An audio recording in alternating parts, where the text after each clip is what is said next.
اعلیٰ درجے کی خصوصیت تھی اور انہیں اس پر بڑا ناز ہوا کرتا تھا۔ عرب اپنی زبان پر بہت زیادہ فخر کرتے تھے اور سمجھتے تھے کہ ہم جیسا کوئی بیان نہیں کر سکتا، ہمارے ساتھ کلام میں کوئی مقابلہ نہیں کر سکتا۔ عربوں کے یہاں یہ دستور تھا کہ شعراء کو ان کے نزدیک بہت زیادہ عزت حاصل ہوتی تھی۔ ان کے کلاموں کو، عرب کے جو بڑے بڑے شعراء ہیں دور جاہلیت میں، ان کے شاعری کو سونے کے پانی سے لکھ کر کعبے کی چھتوں سے لٹکایا جاتا تھا۔ اتنی زیادہ ان کو اہمیت اور تعظیم تھی۔ وہاں پر عکاس کا میلہ لگتا تھا، لوگ گیدرنگ کرتے تھے، سال میں وہاں پر جمع ہوتے تھے، تو وہاں پر شعر و شاعری کا کمپٹیشن ہوتا تھا، اور وہاں پر پوئٹ آف دی ایئر کے ایوارڈز دیے جاتے تھے، ٹھیک ہے۔ اور شاعر صرف بطور انٹرٹینمنٹ یا پھر ادب کا ایک ادبی تحریر بیان کرنے کے لیے اس طرح نہیں تھا اسٹیٹس، بلکہ عربوں کے یہاں شاعر کو بہت زیادہ اہمیت حاصل تھی۔ جنگوں میں بھی شعراء ہوا کرتے تھے کہ سامنے والے مخالفین کو کیا کرتے تھے، جو مختلف قسم کے اشعار، جسے ہجو کہتے ہیں، کہ سامنے والے دشمن کی اس میں برائی بیان کی جائے، تو ایسے اشعار کہہ کے سامنے والوں کے دلوں کو پست کرتے تھے اور انہیں غصہ دلایا کرتے تھے، اور اپنی فوجوں کو جو ہے بھڑکانے کے لیے، ان کے جوش اور جذبے کو بڑھانے کے لیے پھر اشعار کا استعمال کرتے تھے۔ تو رقت والے، اور پھر اگر کوئی اس میں سے مقتولین ہوتے، کوئی شہید ہو جاتا، مر جاتا، یا پھر کوئی خاندان کا کوئی فرد ایسے مر جاتا، تو مرثیے کہے جاتے تھے، یعنی نوحہ کے لیے ان کے میت کی تعریف میں اشعار کہے جاتے تھے۔ تو غرض یہ کہ، اور پھر آپسی ایک دوسرے کے جو قبائل ہوتے تھے، ایک دوسرے پر تفخر کرنے کے لیے بھی اشعار کا استعمال کرتے تھے۔ تو وہاں پر یہ جو چلن تھا شعر و شاعری کا اور عربی زبان کی فصاحت اور بلاغت کا استعمال، عرب بہت اچھی طریقے سے اس کو جانتے تھے، اور انہیں فخر تھا کہ ہم جیسا کلام کوئی نہیں کہہ سکتا۔ لیکن قرآن کے نازل ہونے کے بعد ان کا یہ گھمنڈ جاتا رہا۔ جب انہوں نے ان آیتوں میں غور کیا تو انہیں پتا چلا کہ اس سے بہتر کوئی کلام ہو ہی نہیں سکتا۔ ایسی زبردست فصاحت اور بلاغت کے ساتھ جو کلام اللہ تعالیٰ نے نازل کیا ہے، تو آدمی حیران رہ جاتا ہے۔ قرآن کے اندر ایسے ایسے کمالات ہیں۔ تو عربوں کو یہ چیلنج دیا گیا کہ تم تو عربی ہو، عربی تمہاری مدر ٹنگ ہے، مادری زبان ہے، اور اگر تمہیں شک ہے کہ یہ قرآن رسول اللہ صلی اللہ علیہ وسلم پر نازل نہیں ہوا، بلکہ یہ اپنی طرف سے لکھتے ہیں معاذ اللہ، حالانکہ ایسا نہیں تھا، کیونکہ حضور علیہ الصلوۃ والسلام امی تھے، کسی سے بھی انسان سے انہوں نے لکھنا پڑھنا سیکھا ہوا نہیں تھا، ان کو تعلیم دینے والا خود رب تعالیٰ تھا۔ تو ان کو چیلنج دیا گیا کہ اگر تم اس طرح کے شک و شبہات پیدا کرتے ہو تو چلے ٹھیک ہے، تو تم کیا کرو، اس جیسی کوئی مثل لے آؤ۔ اور یہ چیلنج اللہ تعالیٰ نے ایک بار نہیں کیا، یہ مدنی صورت ہے، سورۃ البقرہ، لیکن مکی صورتوں میں بھی اس سے پہلے اللہ تعالیٰ کے کئی چیلنجز گزر چکے، جس میں سورہ اسراء میں بھی اللہ تعالیٰ نے فرمایا کہ تم کیا کرو، اس جیسا کوئی دوسرا قرآن لے آؤ، ٹھیک ہے۔ پھر اگر یہ قرآن نہیں لے سکتے تو آپ دوسری صورتیں دیکھیں گے، تو اس کے اندر اللہ تعالیٰ نے چیلنج کیا، فرمایا کہ اس جیسی چند صورتیں لے آؤ۔ اگر وہ بھی نہیں لا سکتے، جب وہ عاجز ہو گئے، یعنی ایسا نہیں کر سکے وہ لوگ، تو پھر کیا کر دیا گیا، اور اس حکم میں تخفیف کر دی گئی، فرمایا اچھا ٹھیک ہے، کوئی ایک صورت لے آؤ، ملٹیپل سورے نہیں لا سکتے تو اس سے بھی پھر کم کر دیا گیا۔ سورۃ البقرہ میں آپ دیکھیں فَأْتُوا بِسُورَةٍ مِّن مِّثْلِهِ کا، کہ ایک صورت لے آؤ۔ آگے آپ کو مکی صورت میں بھی دیکھنے ملے گا کہ اللہ تعالیٰ نے یہ بھی فرمایا کہ اس جیسی ایک آیت تو لے آؤ، ایک آیت بھی اگر تم لا سکتے ہو تو لاؤ۔ اب مجھے بتائیں، عربی میں کوئی سینٹنس کہنا عربوں کے لیے کوئی مشکل بات تھی؟ نہیں تھی نا۔ باوجود اس کے وہ لوگ اس جیسی نہ کوئی آیت بنا سکے، نہ کوئی صورت بنا سکے، نہ ہی جو ہے اس کی کیا کہتے ہیں، اس جیسی کوئی دوسری مثل بنا سکے۔ کیا وجہ ہے؟ کیونکہ قرآن ایک معجزہ ہے، اور قرآن جو ہے بیان کے تعلق سے فصاحت میں، بلاغت میں، اثر میں، حسن نظم میں اور غیب کی خبر دینے میں منفرد ہے۔ کوئی کتاب دنیا کی ایسی نہیں جو مستقبل کی خبر دے سکے۔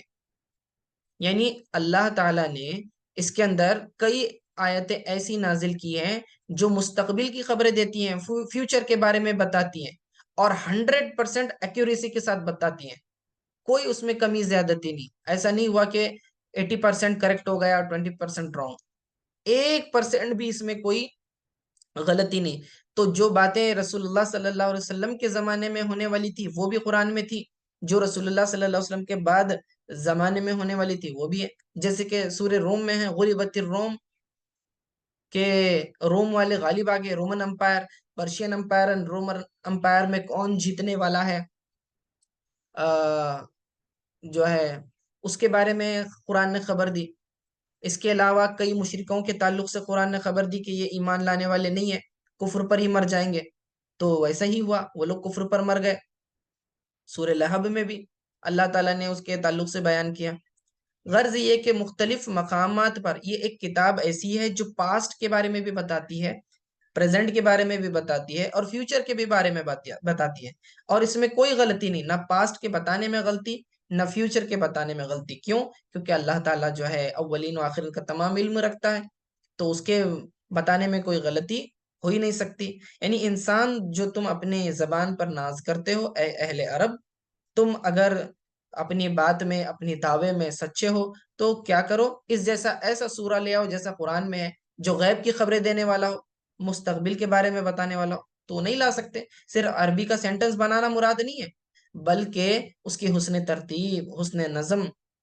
قرآن کی آیتوں میں جو آپ الفاظ دیکھ رہے ہیں نا قرآن کے، اب آپ عربی پڑھتے ہیں تو آپ جانتے ہیں کہ ایک ہی بات کہنے کے لیے مختلف انداز ہو سکتے ہیں.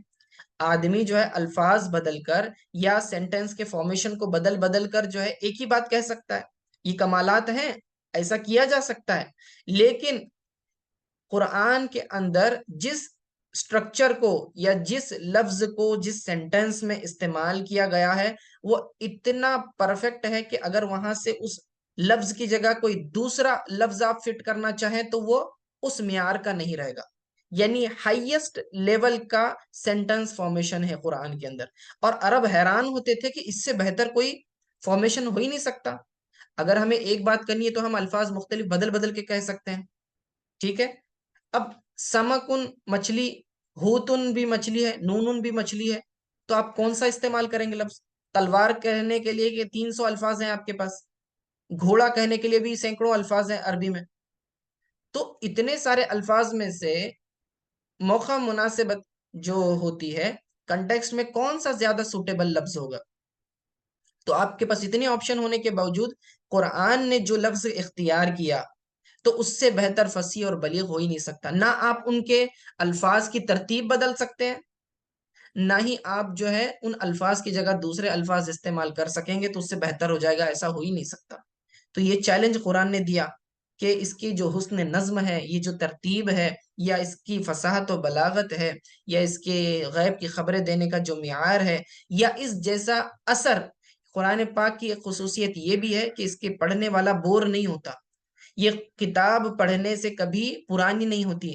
حضرت علی رضی اللہ تعالیٰ عنہ سے روایت ہے تو جس کے اندر یہ فرمایا آقا علیہ الصلوۃ والسلام نے، جس کا مفہوم ہے کہ علماء اس سے سیر نہیں ہوتے. یعنی کہ قرآن ایک ایسا کلام ہے کہ اس کے اندر بہت سارے عجائبات ہیں اور وہ ختم ہی نہیں ہوتے. آپ دیکھیں کہ علوم دینیا کی جتنی بھی کتابیں ہیں اس کا سارا سورس، مین سورس قرآنی ہے. اسی سے کتنی ہزاروں سینکڑوں کتابیں لکھی گئیں، سینکڑوں تفاسیر لکھی گئیں، اور ہر زمانے میں لکھی جا رہی ہیں. باوجود اس کے کبھی بھی اس کے عجائبات ختم نہیں ہوتے.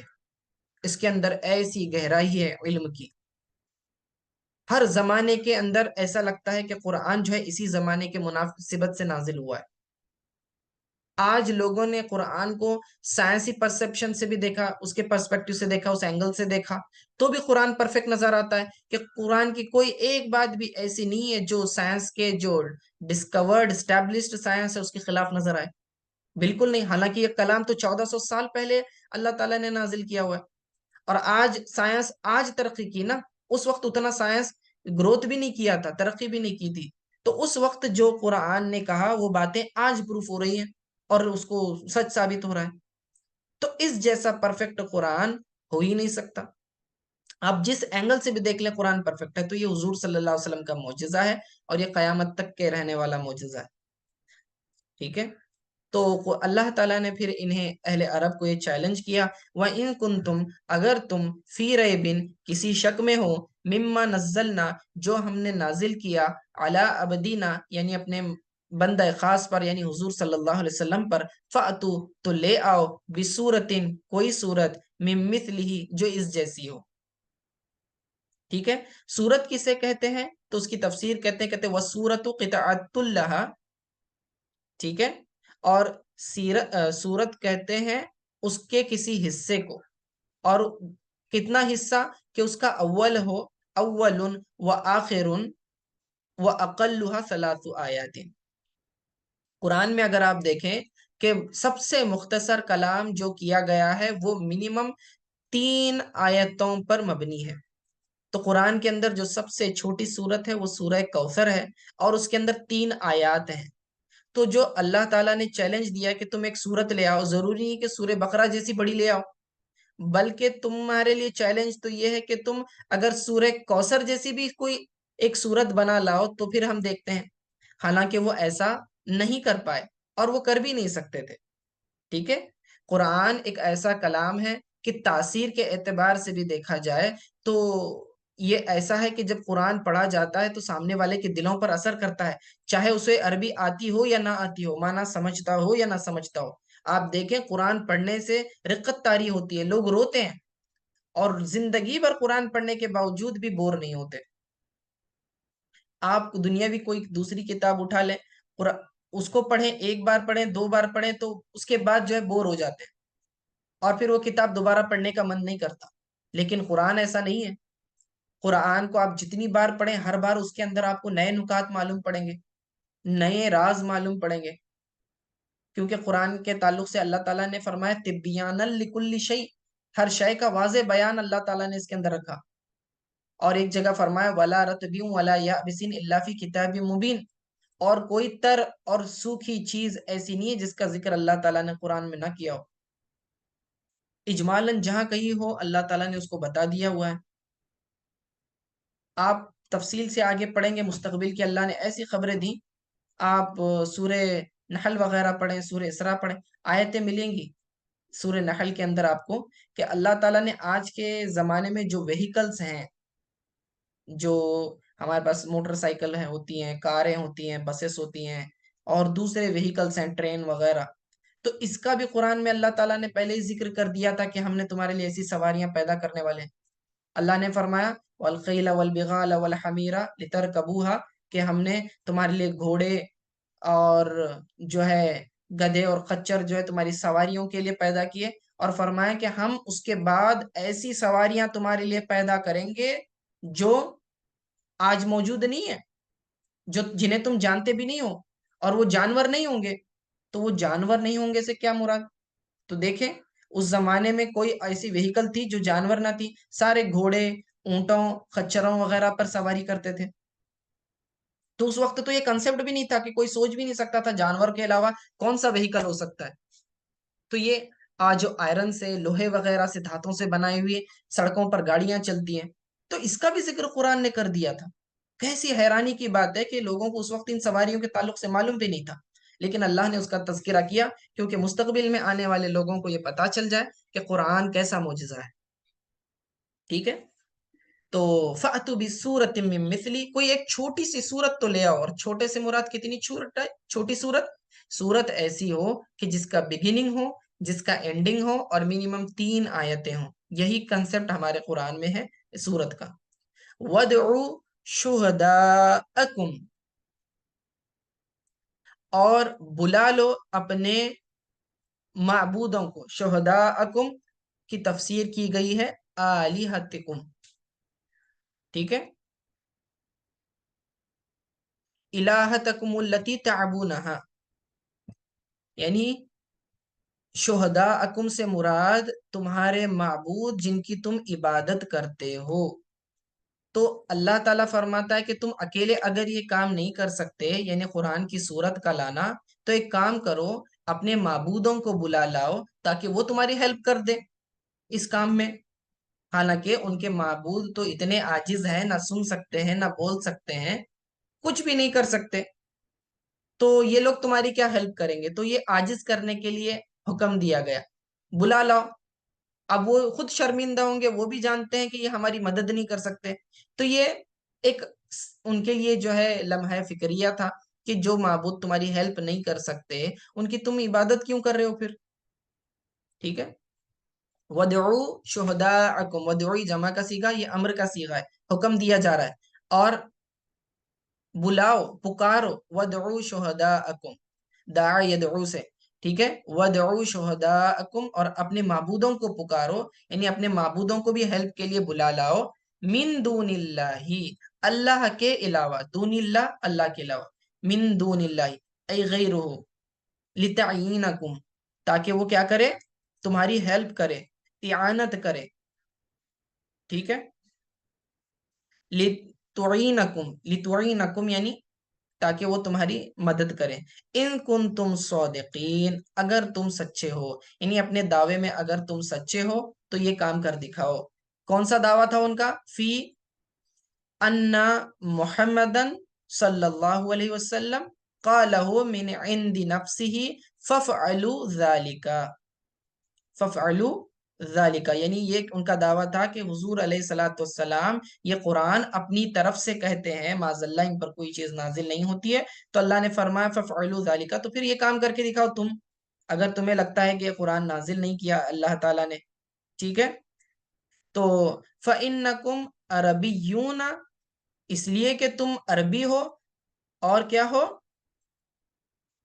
فصحاء مثلہ، اور تم بھی حضور علیہ الصلوۃ والسلام کی طرح جو ہے عربی ہو اور فصیح بھی زبان تمہیں آتی ہے، تو تم اس طرح کا کام کر دکھاؤ. ولما عجزوا، اور جب وہ عاجز آ گئے، ولما عجزوا، جب وہ عاجز آ گئے یعنی وہ کام نہیں کر سکے. دیکھیں قرآن نے اتنا بڑا چیلنج دیا لیکن کوئی بھی جو ہے، کوئی بھی ایک سکسیسفل اٹیمپٹ نہیں کر سکا. ولما عجزوا عن ذالک، جب وہ یہ کام نہیں کر سکے، عاجز آ گئے، قال تعالی، تو اللہ تعالیٰ نے پھر فرمایا فَإِن لَمْ تَفْعَلُوا، اور اگر تم نہ کر سکو، ما ذکر لعجزکم، ٹھیک ہے، جو ان کے عجز کو، یعنی ان کی کیا کہتے ہیں کہ وہ چیز وہ ہار گئے اور ان کے لیے یہ چیز امپاسبل ہو گئی اور انہوں نے سرنڈر کر دیا. تو فَإِن لَمْ تَفْعَلُوا، اور اگر تم نہ کر سکو، یہ ان کے عجز کو ظاہر کر رہے ہیں، یعنی کہ تم نہیں کر سکتے. وَلَن تَفْعَلُوا، اور تم ہرگز نہیں کر سکو گے، ذَلِكَ عَبْدًا لِظُهُورِ إِعْجَازِهِ. ٹھیک ہے. تو اللہ تعالیٰ نے دو بار کہا فَإِن لَمْ تَفْعَلُوا، اور آگے فرمایا وَلَن تَفْعَلُوا، اور اگر تم نہ کر سکو، یعنی اہل عرب جو اس زمانے میں موجود تھے، کہ تم یہ کام نہیں کر سکو گے. اور آگے آنے والے لوگوں کے لیے بھی فرما دیا وَلَن تَفْعَلُوا، اور ان فیوچر بھی تم کبھی نہیں کر سکتے، کہ یہ چیلنج قیامت تک کے ہے. اور ہم بتا دیتے ہیں کہ کوئی بھی یہ کام نہیں کر سکا. تو دیکھیں 1400 سال ہو گئے، آج تک کوئی قرآن کی مثل ایک سورت کیا، ایک آیت بھی نہیں بنا سکا. فَإِن لَمْ تَفْعَلُوا، پس اگر تم نہ کر سکو، یعنی وَلَن تَفْعَلُوا، اور تم ہرگز نہیں کر سکو گے.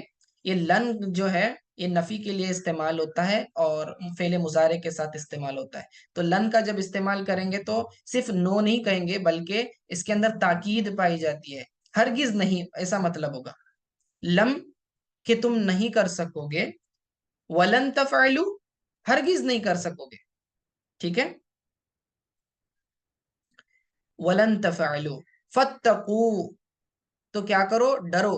فاتقوا، ڈرو. کس اعتبار سے ڈرو؟ بالایمان باللہ، اللہ تعالیٰ کے اوپر ایمان لانے کے اعتبار سے. وَأَنَّهُ لَيْسَ مِن کلام البشر، اور یہ کہ یہ کسی انسان کا کلام نہیں ہے. ٹھیک ہے. تو تمہیں ڈرنا چاہیے، جو بات تم نے کہی اللہ تعالیٰ کے کلام کو تم انسان کا کلام بناتے ہو. تو اللہ تعالیٰ نے فرمایا فَاتَّقُوا النَّارَ الَّتِي وَقُودُهَا النَّاسُ وَالْحِجَارَةُ، بس تم ڈرو اس آگ سے. نار یعنی آگ، اور یہ مؤنث استعمال ہوتا ہے تو اسی لیے التی لائے ہیں، الذی نہیں لائے. ٹھیک ہے. مؤنث کے لیے التی اس میں موصول استعمال ہوتا ہے. وقودها الناس، تو ڈرو اس آگ سے. وقودها الناس، جس کا ایندھن انسان ہے. والحجارت، اور پتھر ہیں.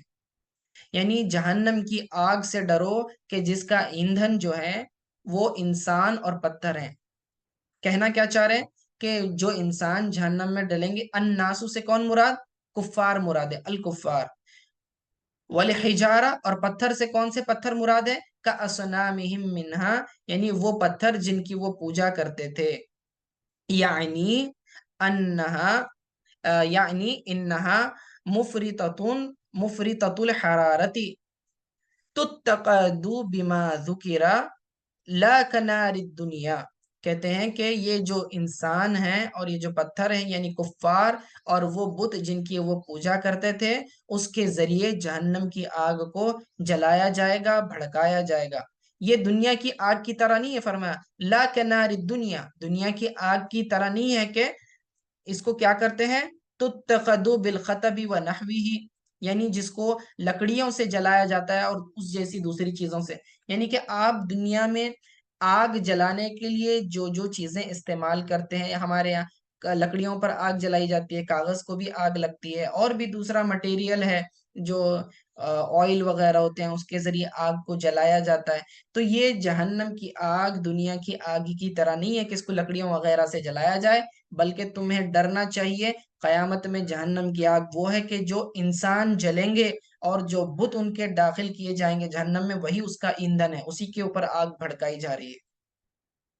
اعدت للکافرین، ہوئیت کا مطلب ہوتا ہے اعدت یعنی کہ اسے تیار کر دیا گیا ہے، اعدت للکافرین یعنی کافروں کے لیے تیار کر رہی ہے، تیار کر دیا گیا ہے، یعذبون بہا یعنی جس کے ذریعے انہیں عذاب دیا جائے گا۔ یہ جو ہے جملہ مستانفہ ہے یا پھر حال لازمہ ہے، جملتن مستانفتن او حال لازمہ۔ جب ہم حال اور اس کے تعلق سے پڑھیں گے تو میں بتاؤں گا۔ یعنی یہ جو عدت للکافرین فرمایا کہ یہ اس ڈرو اس آگ سے جس کا ایندھن انسان اور پتھر ہیں، اور وہ تیار کر رکھی ہے کس کے لیے؟ کافروں کے لیے۔ تو جب عدت للکافرین کہا، معلوم ہوا کہ کفار جو ہے جہنم کا ایندھن بنیں گے، تو یہ الناس کی تفسیر اسی لیے کفار سے کی ہے۔ ٹھیک ہے، تو آیت دوبارہ دیکھ لیں، فَإِن تَفْعَلُوا، پس اگر تم نہ کر سکو، وَلَن تَفْعَلُوا، اور ہم کہہ دیتے ہیں کہ تم ہرگز نہیں کر سکو گے، فَاتَّقُوا النَّارَ الَّتِي، تو ڈرو اس آگ سے، وَقُودُهَا النَّاسُ وَالْحِجَارَةُ جس کا ایندھن انسان اور پتھر ہیں، اعدت للکافرین جو کافروں کے لیے تیار کر رکھی ہے۔ اب کافروں کے لیے تیار کر رکھی ہے اعدت للکافرین، اس سے یہ بھی ایک مسئلہ معلوم ہوا کہ جنت اور دوزخ یہ وہ مخلوقات ہیں جسے اللہ نے پیدا کر دیا ہے۔ ایسا نہیں ہے کہ قیامت میں اللہ پیدا کرے گا، بلکہ جنت اور جہنم بن چکی ہیں آلریڈی، کیونکہ یہاں پر فعل کون سا استعمال ہوا ہے؟ اعدت للکافرین میں دیکھیں تیار کر رکھی ہے، پاسٹ ٹینس یوز کیا ہوا ہے کہ آلریڈی جہنم بن چکی ہے۔ ٹھیک ہے، تو یہ مسئلہ اس سے ثابت ہوتا ہے۔ تو 24 آیتیں ختم ہوئی، انشاءاللہ اگلی آیت کو ہم کل کے درس میں شامل کریں گے۔ اللہ تعالیٰ سے دعا ہے کہ جو بھی خطائیں ہوئی ہیں، غلطیاں ہوئی ہیں بولنے کہنے سننے میں، تو اللہ اسے معاف فرما دے، اور باقی اللہ تعالیٰ اپنے فضل و کرم سے اس کے ثواب کو بڑھا کر اسے اپنی بارگاہ میں قبول فرمائے۔ وصلی اللہ تعالیٰ علی خیر خلقہ محمد وآلہ وصحبہ اجمعین برحمتک یا ارحم الراحمین۔